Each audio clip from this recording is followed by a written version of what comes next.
जय हिंद। जैसा कि हमने पिछले वीडियो में बताया था नर जननांग के बारे में, चलिए उसके आगे देखते हैं। अभी चल रहा है रिप्रोडक्टिव सिस्टम,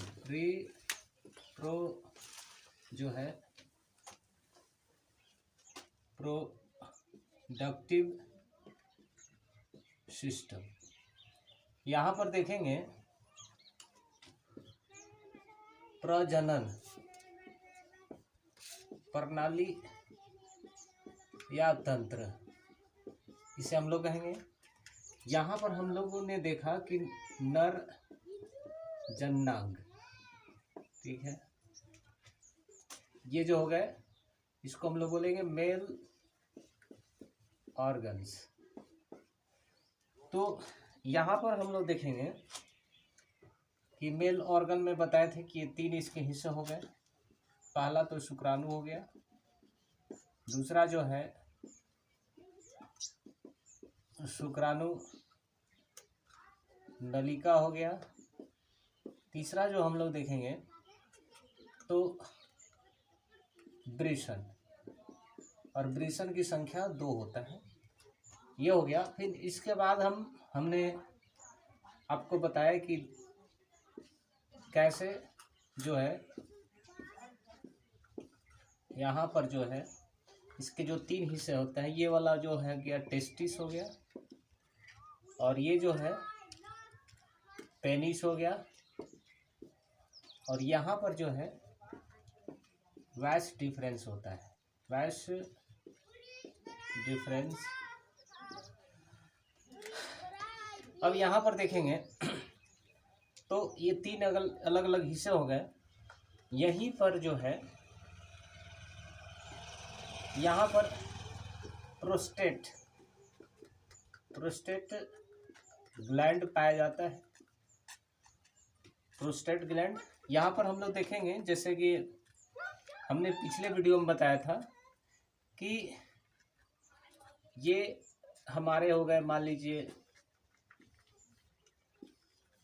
किडनी हो गया, और ये जो है इसको हम लोग यूरेटर बोलते हैं, यूरेटर। और इसके नीचे जो ये क्या होता है, यूरिन ब्लैडर,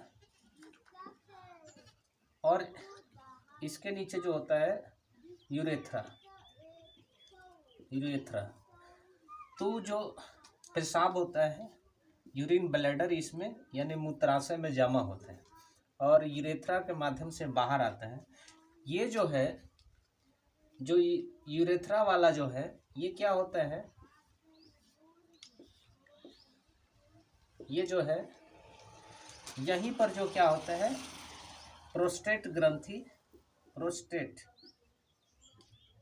प्रोस्टेट जो ग्लैंड है इससे जुड़ा होता है, और यहाँ से यूरिन और इधर से स्पर्म, यानी यहाँ से 2 चीज़ यहाँ से निकलेगा। एक तो पहला हो गया यूरिन हो गया, और दूसरा हो गया स्पर्म हो गया। तो यहाँ पर देखिएगा ये 2 चीज़ यहाँ से आएंगे, और ये प्रोस्टेट जो ग्लैंड है यानी जो प्रोस्टेट ग्रंथि है, यहीं पर क्या होता है ज्वाइंट होता है, जुड़ा होता है।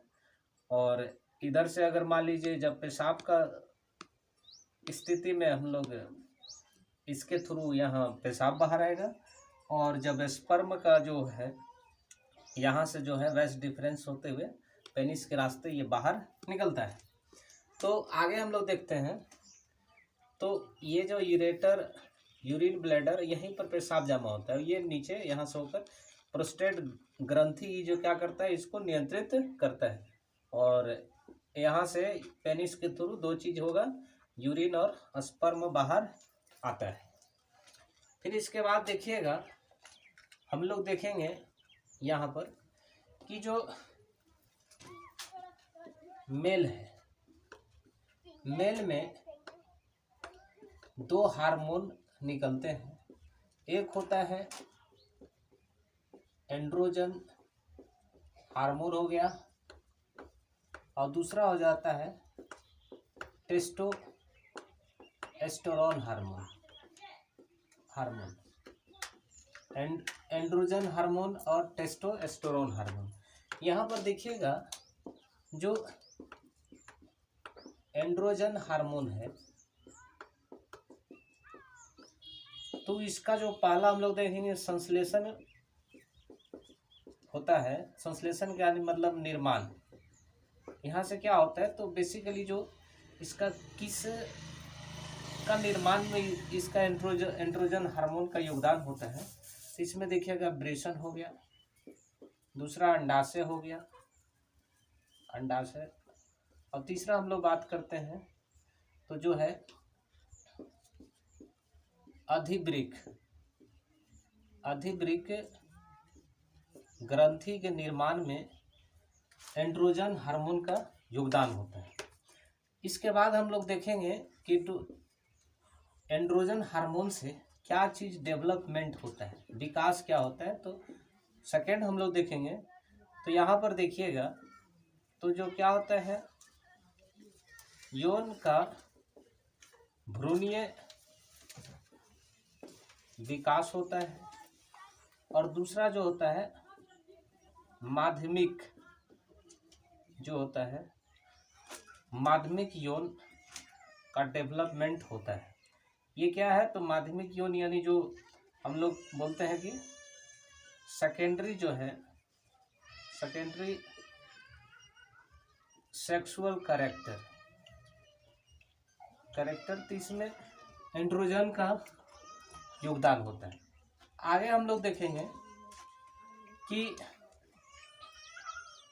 इसकी डेवलपमेंट के लिए दो हार्मोन महत्वपूर्ण है डेवलपमेंट के लिए, यानी यौन का भ्रूणीय विकास और माध्यमिक यौन का विकास के लिए। इसमें देखिएगा तो FSH जो है यहाँ पर देखिएगा तो जो है DHT होता है, और दूसरा जो होता है ESD होता है।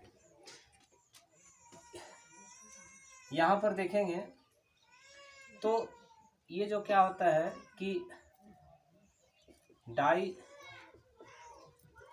हाइड्रो टेस्टोस्टेरोन, और दूसरा जो होता है एंड्रोस्टेनेडियोन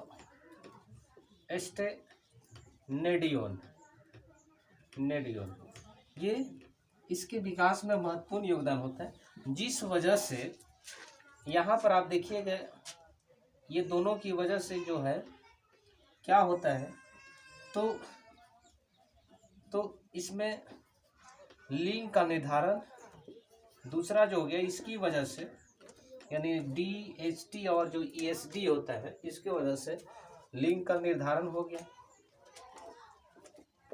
प्रोस्टेट जो ग्रंथि होता है इसका विकास में योगदान होता है। फिर इसके बाद हम लोग देखेंगे तो देखिएगा पहला तो लिंग हो गया, प्रोस्टेट ग्रंथि हो गया, इसके अलावा तेलीय ग्रंथि है इसका निर्माण में, और चौथा जो है अंडकोश का निर्माण में भी ये जो है DHT और ESD का योगदान होता है। लिंग का निर्धारण में, प्रोस्टेट ग्रंथि के विकास में, तेलीय ग्रंथि और अंडकोश में। यहाँ पर देखिएगा तो अंडकोश क्या है तो एक प्रकार के थैली होता है। पहला जो एंड्रोजन हार्मोन हो गया और दूसरा जो है टेस्टोस्टेरोन हार्मोन। इसमें देखिएगा जो अंडकोश होता है, अंडकोश एक प्रकार का थैली होता है अंडकोश, और दूसरा जो है प्रोस्टेट ग्रंथि, इसका विकास में टेस्टोस्टेरोन हार्मोन का योगदान होता है। इसके बाद हम लोग जंतुओं में देखेंगे तो जंतुओं में क्या होता है कि सबसे ज़्यादा सर्वाधिक टेस्टोस्टेरोन हार्मोन निकलता है। जैसे मान लीजिए हो गया कुत्ता जो है, कुत्ता में से क्या होता है टेस्टोस्टेरोन हार्मोन काफ़ी निकलता है। और ये जो है सीमा निर्धारण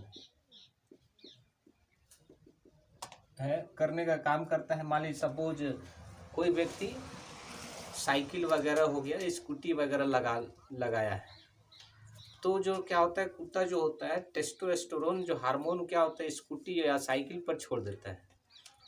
और एक तरह से क्या होता है, बहुत ही जो टेस्टोस्टेरोन जो हार्मोन होता है गंध वाला होता है, दुर्गंध देता है। तो यहाँ पर देखिएगा जो स्कूटी या जो साइकिल लगा होता है उस पर क्या होता है, कुत्ता सुसु कर देता है। और वो क्या होता है, व्यक्ति जो आता है अपना स्कूटी या साइकिल को चला कर ले जाता है तो उसके पीछे क्या होते हैं, कुत्ते लग जाते हैं, भौंकने लगते हैं और उसका पीछा करने लगते हैं। तो उसमें मुख्य जो कारण होता है कि कुत्ता के द्वारा जो का एक्सक्रेशन जो है टेस्टोस्टेरोन हार्मोन जो है उसमें छोड़ दिया। और कुत्ता लोग क्या करते हैं, टेस्टोस्टेरोन हार्मोन का यूज जो क्या होता है सीमांकन बनाने के लिए, यानी बाउंड्री है कि इधर मेरा इलाका हो गया और ये तुम्हारा इलाका हो गया, तो एक दूसरे के क्या होता है बाउंड्री बनाने में इसका इस्तेमाल कुत्ता लोग करते हैं। तो ये काफ़ी दुर्गंध वाला होता है। फिर इसके बाद देखते हैं टेस्टोस्टेरोन जो हार्मोन है, यहाँ पर देखिएगा तो ये जो है जो लड़के होते हैं, लड़कों में 12 साल की उम्र में क्या होता है टेस्टोस्टेरोन जो हार्मोन होता है इसकी वजह से महिलाओं के प्रति आकर्षण होने लगता है। प्रति आकर्षण हम लोग देखेंगे तो टेस्टोस्टेरोन हार्मोन की वजह से ही होता है। इसके अलावा हम लोग देखेंगे तो चाहे वो दाढ़ी हो गया या आवाज का भारी हो गया, या हम लोग देखेंगे जो हमारा जो बदन होता है यानी बॉडी में जो बाल आने लगते हैं, तो टेस्टोस्टेरोन हार्मोन की क्या होता है एक्सक्रेशन की वजह से ही ऐसा होता है। तो यहाँ पर देखेंगे तो 12 साल की उम्र में क्या होता है महिलाओं के प्रति आकर्षण होने लगता है। और 12 साल की उम्र में ही जो लड़के होते हैं उसमें क्या होता है शुक्राणु का निर्माण होना प्रारंभ हो जाता है और वो जो क्या होता है लड़कियों या महिलाओं के प्रति ये ज़्यादा आकर्षित होने लगते हैं। तो ये इसका कारण है, टेस्टोस्टेरोन हार्मोन की वजह से ऐसा होता है। अब हम आगे देखते हैं, इसके आगे हम लोग देखेंगे तो ये हो गया पहला एंड्रोजन हार्मोन, दूसरा हो गया टेस्टोस्टेरोन हार्मोन। इसके बाद हम लोग आगे देखते हैं। अब यहाँ पर हम लोग देखेंगे मादा जो है जननांग की हम बात करते हैं।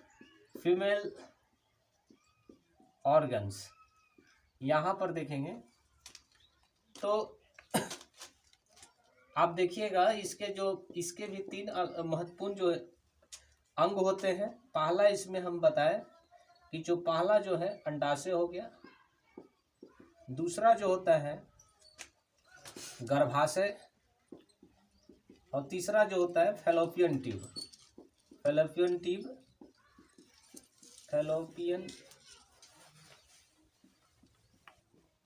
ट्यूब होता है। अंडाशय को हम लोग इसको ओवरी बोलते हैं और ये हो गया यूट्रस हो गया। तो इसके 3 हिस्से हो गए। यहाँ पर हम लोग देखेंगे कि ये देखिएगा यहाँ पर महिलाओं में देखिएगा तो ये इसका इस तरह से फिगर होते हैं।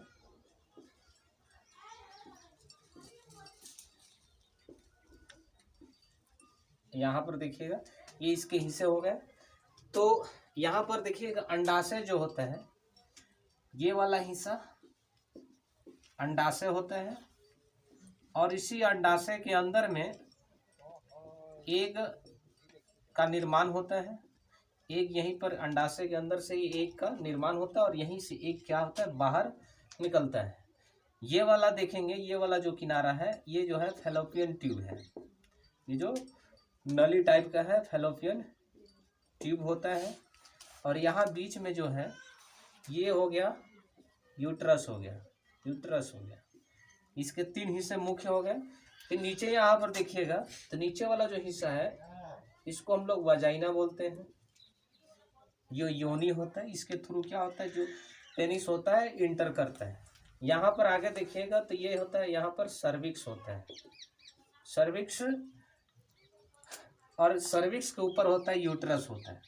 तो ये इस तरह से होते हैं, वाजाइना, सर्विक्स हो गया, सर्विक्स बाय यूट्रस, यूट्रस ये फैलोपियन ट्यूब हो गया, और ये हो गया अंडाशय। यहाँ पर ये इसका हो गया।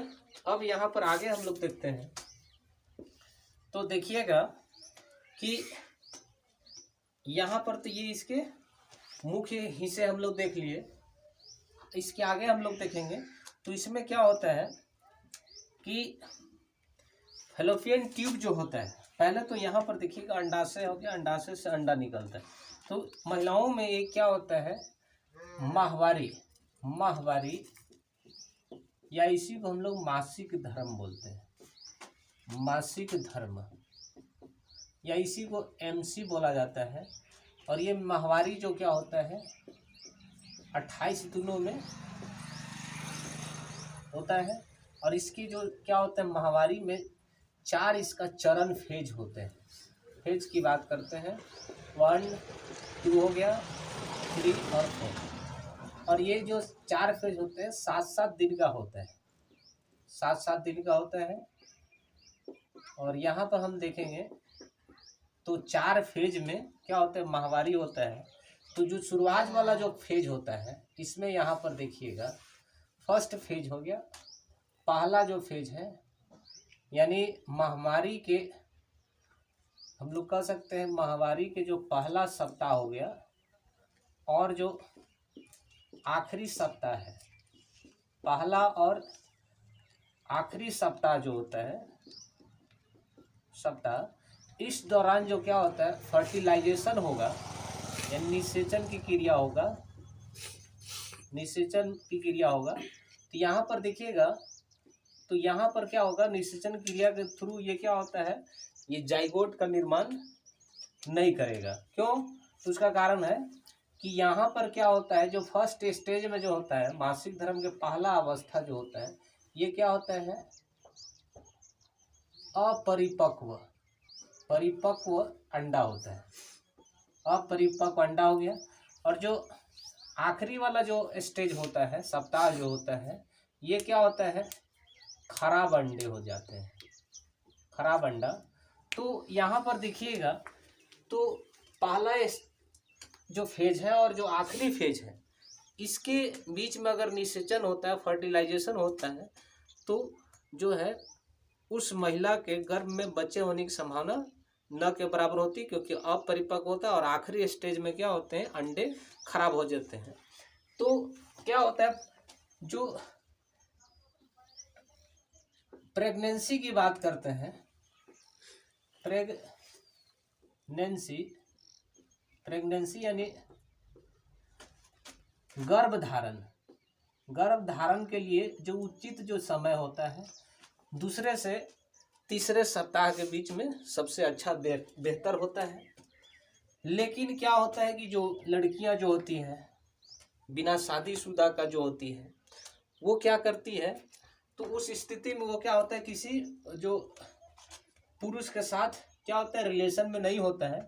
तो क्या होता है कि ये जो होता है जो 4 ही अवस्थाएं होती है, तो यहाँ पर आप देखिएगा तो कि यहाँ से जो है ये यहाँ से क्या हो गया अंडाशय से ये अंडा ये क्या होगा इस तरह से, ये फैलोपियन ट्यूब से होते हुए इस तरह से ये क्या होता है यूट्रस के माध्यम से सर्विक्स होते हुए वजाइना के रास्ते ये बाहर आ जाता है। तो देखे होंगे कि महामारी की वजह से क्या होता है कि जो होता है बच्चे जो होते हैं, बच्चियां जो होती है उसके जो क्या होते हैं महामारी में ये क्या होता है उसके जो होता है ये वजाइनल के थ्रू क्या होता है ब्लडिंग होना, ब्लडिंग आने लगता है, ब्लडिंग आने लगता है। ये कोई एक तरह से देखा जाए तो ये एक नॉर्मल फिनोमिना होता है, ब्लीडिंग जो आता है यहाँ पर आप देखिएगा। और यही जो होता है जब माहवारी स्टार्ट होता है, एक महीना का 28 दिनों का चलता है और ब्लीडिंग जो बाहर आता है, तो ये हो गया माहवारी। माहवारी हो गया, ब्लीडिंग बाहर आता है। अगर इसी के दौरान जो